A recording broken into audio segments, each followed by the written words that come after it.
اپنے مالی مفادات کے تحت یورپ کو پریفرنس دیتی ہے چائنا کے اوپر. یہ دنیا کے اندر جو فائنینشیل لابیز ہیں, گیمز ہیں, پولیٹکس ہے, یہ پاور پلے ہے. اور پاکستان جب تک اپنی معیشت کو ٹھیک نہیں کرے گا اور اپنے آپ کو اسٹرینتھن نہیں کرے گا, سیلف سفیشینٹ نہیں ہوگا, جن چیزوں کے اوپر یہ حکومت کام کر رہی ہے, آج آپ سیکیورٹی کے ایشوز پہ کام کر رہے ہیں, آج آپ اکانومی پہ کام کر رہے ہیں, آپ پاکستان کے اندر جمہوریت کو مضبوط کرنے پہ کام کر رہے ہیں, ان چیزوں کو وقت لگے گا. بالکل اسی طرح جس طرح آپ نے 2 دہائیوں میں ان کو تباہ کیا ہے. آلرائٹ, ٹھیک. سلمان غنی صاحب, یہاں پہ رانا صاحب نے جو بھی بات کی ہے کہ obviously ہر کوئی اپنا جو ہے مفادات جو ہے نیشنل انٹرسٹ وہ دیکھ رہا ہوتا ہے, ہر ملک کے اپنے ایک وہ ہیں آپٹکس ہیں, تو کیوں پاکستان اپنی اسٹریٹجک پوزیشن کو میکسیمائز کر کے اس اپرچونٹی کو اویل نہیں کر پا رہا, کیوں وہ انڈیا کے ساتھ دوستانہ تعلقات کو استوار کرنے میں زیادہ مضر نظر آتا ہے, جبکہ وہاں سے آپ کو بالکل ایک زیرو جو ہے ویلکم ایٹیٹیوڈ جو ہے نظر آ رہا ہے ان کی جانب سے, تو ہم کیوں نہیں اپنے موڈ پہ ان کو لے کر آتے ہیں؟ میں انڈیا کے اس ایٹیٹیوڈ کے پیچھے دنیا کھڑی ہوگی جب وہ کہتا ہے کہ صرف دہشت گردی پہ بات ہوگی اور ہمارے ایجنڈے پہ ہوگی. میں سمجھتا ہوں کہ یہ مذاکرات سے فرار کرنے کی ایک منظم کوشش ہے اور دنیا یہ ساری بات دیکھ رہی ہے. کیا آپ کے علم میں نہیں ہے کہ امریکہ, چین, رشیا یا دیگر ممالک نے پاکستان اور ہندوستان پہ ہمیشہ یہ پریشر رکھا کہ آپ اپنے معاملات بیٹھ کے طے کریں, اور اگر پاکستان یہ بات کرتا ہے کہ جی ہم مذاکرات کرنے کے لیے تیار ہیں, اس سے گریزاں کون ہیں؟ دیکھیں یہ 21ویں صدی ہے, 21ویں صدی کے کئی تقاضے ہیں. ایک بات ابھی شاہد صاحب نے جو کی ہے میں ان کی تائید اور حمایت کرتا ہوں کہ ہندوستان کا مکروہ اور شفاف چہرہ جس طرح ایکسپوز کرنے کی ضرورت تھی اس طرح نہیں کیا گیا. دیکھیں پریشر بڑھانا اور بات ہے کہ آپ مسئلہ کشمیر کو اٹھا رہے ہیں. دیکھیں کشمیر کے حوالے سے تو پرائم منسٹر نے کشمیری ہونے کا ثبوت دیا ہے, لیکن بات یہ تھی کہ ہندوستان پہ دباؤ بڑھایا جائے, اور آج اس خطے کی صورتحال میں ہندوستان دفاعی محاذ پہ ہے. لیکن یہ بات درست ہے کہ جس طرح ہمیں ہندوستان کا چہرہ ایکسپوز کرنے کی ضرورت تھی وہ کمی رہی, اور یہ کمی رانا صاحب کی گورنمنٹ کو تسلیم کرنی چاہیے. جہاں تک آپ نے بار بار یہ بات کی ہے کہ آپ کا خارجہ آفس, میں سمجھتا ہوں کہ خارجہ آفس نہ آپ کا ماضی کے اندر فعال رہا ہے نہ اب رہا ہے, اور اس کی بہت ساری وجوہات ہیں. لیکن اگر آپ نے آگے بڑھنا ہے تو سب سے اہم بات یہ ہے کہ جب تک پاکستان کو آپ اندرونی طور پہ معاشی لحاظ سے, اقتصادی لحاظ سے سٹرونگ نہیں کریں گے, یہ تمام ایشوز پہ آپ آگے نہیں بڑھ سکتے. اور میں ایک حوالہ ضرور دوں گا سید علی گیلانی کا, جو مقبوضہ کشمیر کے سب سے پاپولر لیڈر ہیں. دیکھیں وہ سب سے زیادہ مایوسی کا اظہار کرتا رہا, اور اوفا کانفرنس میں آپ کو یاد ہوگا کہ انہوں نے ہائی کمشنر کی دعوت پہ جانے سے انکار کر دیا تھا. لیکن پہلی دفعہ وہ شخص, وہ بزرگ جو ہے سب سے زیادہ خوش نظر آیا. لیکن ان کے جذبات کیا ہیں؟ وہ کہتے ہیں کہ جب تک پاکستان مضبوط اور مستحکم نہیں ہوگا ہم نہیں سمجھتے کہ مسئلہ کشمیر کا حل ممکن ہے.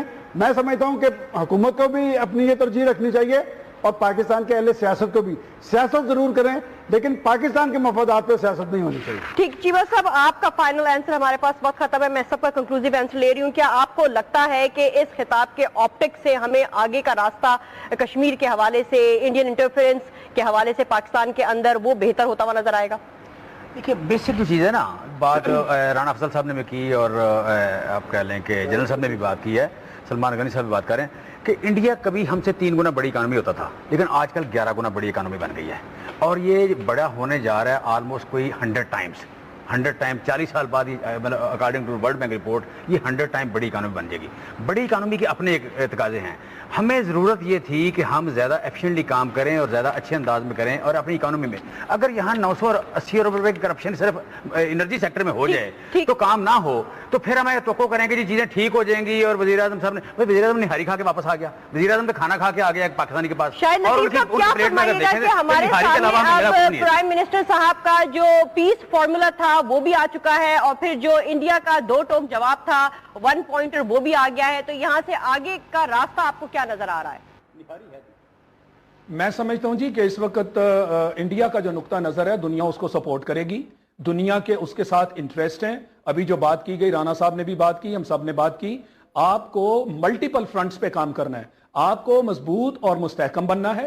اس کے لیے اپنی کرپشن, اس کے لیے دہشت گردی, اس کے لیے جو سیاست جو اینٹی پاکستان ہے اس کو خودارہ ختم کیجئے, تاکہ دنیا کے جو ممالک جنہیں کامیاب سمجھا جاتا ہے ان میں آپ کا نام, خطے کے جو ممالک ہیں چین اور روس, ان کو ساتھ ملائیے. چین کا انٹرسٹ ہے, راہداری کا معاملہ ہے. اگر پاکستان مستحکم نہ ہوا تو راہداری بھی ہمارے ہاتھ سے جائے گی. یہ ایک نادر اور گولڈن اپرچونٹی ہے, خدارہ کہیں یہ نہ ہم کھو دیں. اور بھارت کی بھرپور اس وقت کوشش ہے کہ وہ افغانستان سے دہشت گردی کروائے اور دنیا کو یہ راگ لاپتا رہے کہ جناب پاکستان دہشت گردی کی ابھی بھی وہاں پہ جڑیں جو ہیں قائم ہیں، لہٰذا راہداری آگے نہ چلنے پائے۔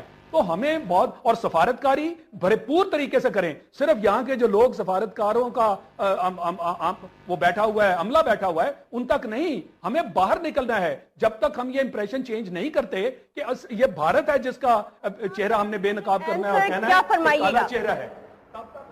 جی رانا صاحب دیکھیں جو باتیں ابھی شاہد لطیف صاحب نے کی ہیں، ان تمام پہ عمل ہو رہا ہے۔ میں سمجھتا ہوں کوئی ایسا شعبہ نہیں ہے جن کا انہوں نے ذکر کیا اور عمل نہیں ہو رہا۔ اور یہ تمام آج آپ دہشت گردی کے خلاف بھی جنگ لڑ رہے ہیں، آپ افغانستان کو بھی آپ ایڈریس کر رہے ہیں، آپ ہندوستان کے ایشوز کو بھی اجاگر کر رہے ہیں۔ اور جو میں آخری بات ضرور یہ کہوں گا کہ ڈوزیئر کے بارے میں جو تاثر دیا گیا کہ وہ لیٹ گیا، اس کا ٹائم یہی درست تھا، کیونکہ ایک نیا کیس آپ نے کھولا ہے، آپ نے ایک آلرائٹ ٹھیک۔ سلمان غنی صاحب یہاں پہ رانا صاحب نے جو بھی بات کی ہے کہ obviously ہر کوئی اپنا جو ہے مفادات جو ہے نیشنل انٹرسٹ وہ دیکھ رہا ہوتا ہے، ہر ملک کے اپنے ایک وہ ہیں آپٹکس ہیں، تو کیوں پاکستان اپنی اسٹریٹجک پوزیشن کو میکسیمائز کر کے اس اپرچونٹی کو اویل نہیں کر پا رہا؟ کیوں وہ انڈیا کے ساتھ دوستانہ تعلقات کو استوار کرنے میں زیادہ مضر نظر آتا ہے، جبکہ وہاں سے آپ کو بالکل ایک زیرو جو ہے ویلکم ایٹیٹیوڈ جو ہے نظر آ رہا ہے ان کی جانب سے؟ تو ہم کیوں نہیں اپنے موڈ پہ ان کو لے کر آتے؟ میں انڈیا کے اس ایٹیٹیوڈ کے پیچھے دنیا کھڑی ہوگی جب وہ کہتا ہے کہ صرف دہشت گردی پہ بات ہوگی اور ہمارے ایجنڈے پہ ہوگی۔ میں سمجھتا ہوں کہ یہ مذاکرات سے فرار کرنے کی ایک منظم کوشش ہے اور دنیا یہ ساری بات دیکھ رہی ہے۔ کیا آپ کے علم میں نہیں ہے کہ امریکہ، چین، رشیا یا دیگر ممالک نے پاکستان اور ہندوستان پہ ہمیشہ یہ پریشر رکھا کہ آپ اپنے معاملات بیٹھ کے طے کریں، اور اگر پاکستان یہ بات کرتا ہے کہ جی ہم مذاکرات کرنے کے لیے تیار ہیں، اس سے گریزاں کون ہے؟ دیکھیں یہ 21ویں صدی ہے، 21ویں صدی کے کئی تقاضے ہیں۔ ایک بات ابھی شاہد صاحب نے جو کی ہے میں ان کی تائید اور حمایت کرتا ہوں کہ ہندوستان کا مکروہ اور شفاف چہرہ جس طرح ایکسپوز کرنے کی ضرورت تھی اس طرح نہیں کیا گیا۔ دیکھیں پریشر بڑھانا اور بات ہے کہ آپ مسئلہ کشمیر کو اٹھا رہے ہیں، دیکھیں کشمیر کے حوالے سے تو پرائم منسٹر نے کشمیری ہونے کا ثبوت دیا ہے، لیکن بات یہ تھی کہ ہندوستان پہ دباؤ بڑھایا جائے، اور آج اس خطے کی صورتحال میں ہندوستان دفاعی محاذ پہ ہے۔ لیکن یہ بات درست ہے کہ جس طرح ہمیں ہندوستان کا چہرہ ایکسپوز کرنے کی ضرورت تھی وہ کمی رہی، اور یہ کمی رانا صاحب کی گورنمنٹ کو تسلیم کرنی چاہیے۔ جہاں تک آپ نے بار بار یہ بات کی ہے کہ آپ کا خارجہ آفس، میں سمجھتا ہوں کہ خارجہ آفس نہ آپ کا ماضی کے اندر فعال رہا ہے نہ اب رہا ہے، اور اس کی بہت ساری وجوہات ہیں، لیکن اگر آپ نے آگے بڑھنا ہے تو سب سے اہم بات یہ ہے کہ جب تک پاکستان کو آپ اندرونی طور پہ معاشی لحاظ سے اقتصادی پیریڈ آف ٹائم ہم نے سفارتکاری نہیں کی، ہم نے لابنگ نہیں کی، جس کی وجہ سے دنیا میں جو پرسیپشن ہے وہ بھارت کے حق میں ہے۔ یہ اصل نقطہ ہے جس کے اوپر ہمیں بیٹھ کے ایک مربوط اور بالکل جامع پالیسی بنانی ہے۔ جب تک ہم یہ نہیں کرتے اور سال کے بعد ایک سپیچ کر لو یا سال کے بعد ایک کشمیر ڈے منا لو، اس سے نہ کشمیر حل ہوگا نہ ہمارا دہشت گردی کا مسئلہ حل ہوگا۔ بھارت جو ہے وہ آج بھی ایکٹیو ہے اور دنیا اس کو نہیں مان رہی کہ آج بھی جو دہشت گردی افغانستان سے ہو رہی ہے وہ را اور بھارت کروا رہا ہے۔ تو یہ ہم کیسے اپنا مقدمہ دنیا کے سامنے لے کر جائیں گے؟ ہم لاکھ دہشت گردی کے خلاف لڑ لیں، جب تک یہ باہر کی قوتیں اور خاص کر بھارت اس میں سرگرم عمل ہے، یہ ہماری دہشت گردی کو ہم کب تک لڑیں گے؟ ہم تو ڈیفینسو موڈ میں ہیں۔ یہ دہشت گردی کا معاملہ جب تک دنیا ہمارے ساتھ مل کر بھارت کو برا بھلا نہیں رانا صاحب کیا فرمائیے گا، کیا آپ کو یہ معاملہ حل نہیں ہوگا؟ ٹھیک شاہد لطیف صاحب، رانا افضل خان صاحب کیا فرمائیے گا کہ کیا آپ کو نہیں لگتا کہ اب جو ایک گلوبلائز ورلڈ نظر آ رہی ہے ہمیں، یہاں پہ بلاک سسٹم جو ہے وہ ہمیں پیدا ہوتا ہوا نظر آ رہا ہے، تو جس طرح انڈیا یو ایس کے ساتھ مل کر لابنگ کرتا ہوا نظر آ رہا ہے اور اب ہمیں افغانستان بھی ان کے ساتھ شامل ہوتا ہوا نظر آ رہا ہے، تو کیا پاکستان کو بھی اتنا افیکٹولی ہی کسی پلیٹ فارم پر چائنا اور رشیا کے ساتھ نہیں آ جانا چاہیے، یا اس میں اس کو اسٹرانگ لابنگ کے عمل کو نہیں، اس پر توجہ نہیں دینی چاہیے؟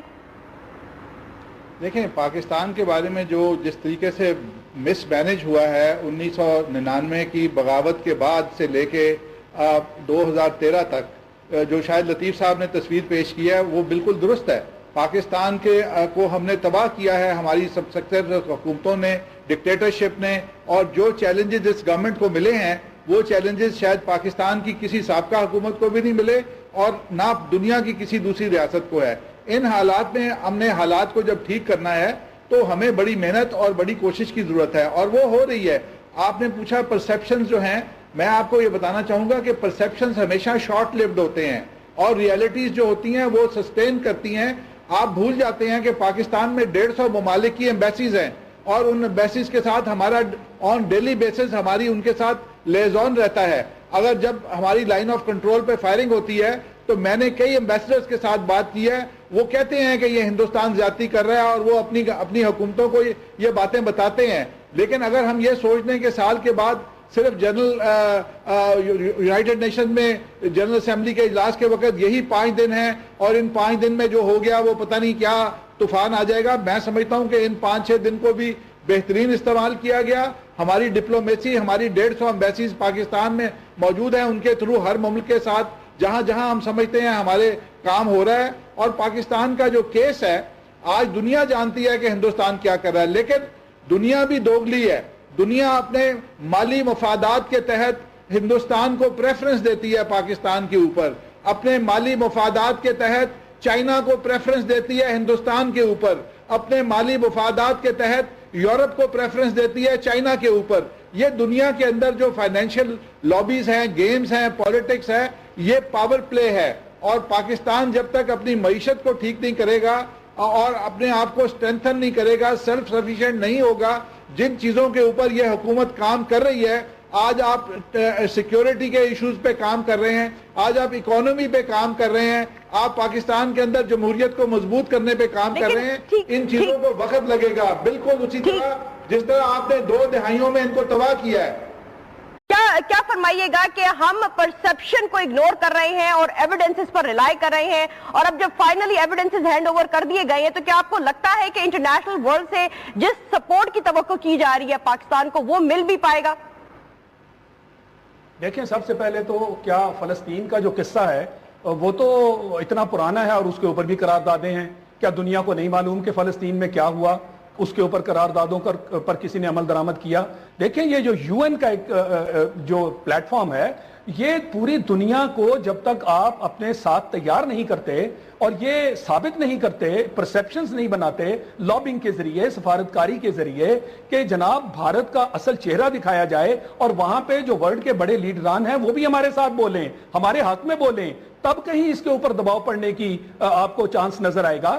ادروائز جو آج سٹیٹس ہے, یعنی پچھلے سال بھی آپ کے وزیر اعظم جو ہیں وہ نہیں بولے تھے کہ کشمیر جو ہے اقوام متحدہ کی قرارداد کے مطابق حل ہونا چاہیے. پورے سال میں آپ کو کوئی ذرا بھی اس کے اوپر پیش رفت نظر آئی تو ہم کیسے مان لیں کہ یہ جو خطاب انہوں نے کیا ہے اور جس کا فوری طور پر بھارت سے رد عمل آ گیا, بھارت اس وقت اپنے آپ کو ایک اونچی لیگ میں تصور کرتا ہے اور اس کے گھمنڈ سے ظاہر ہے. پاکستان جو ہے اس کے اندرونی مسائل ایسے ہیں جس کی وجہ سے ہم over a period of time کمزور ہوئے ہیں, اور یہ ایک یونیورسل معاملہ ہے کہ جب آپ مذاکرات کی میز پر بیٹھیں, اگر آپ خود کمزور ہیں تو مذاکرات میں آپ کا پوائنٹ آف ویو نہیں چلے گا. اگر آپ ایک طاقت کی پوزیشن میں بیٹھتے ہیں تو تب آپ کی بات سنی جائے گی. تو ہمارے معاشی حالات دیکھیے, ہم دہشت گردی کا شکار کب سے ہیں, ہمارے اندرونی مسائل ہم حل نہیں کر پا رہے, تو بھارت کو ایک بہت بڑی ایج مل چکی ہے اور وہ اس کا فائدہ لیتے ہوئے لابنگ بھی اور سفارتکاری بھی اپنے بھرپور انداز سے کر رہا ہے. ہم اندرون بھی کمزور ہوئے, اوور اب اسٹرانگ نہیں کریں گے,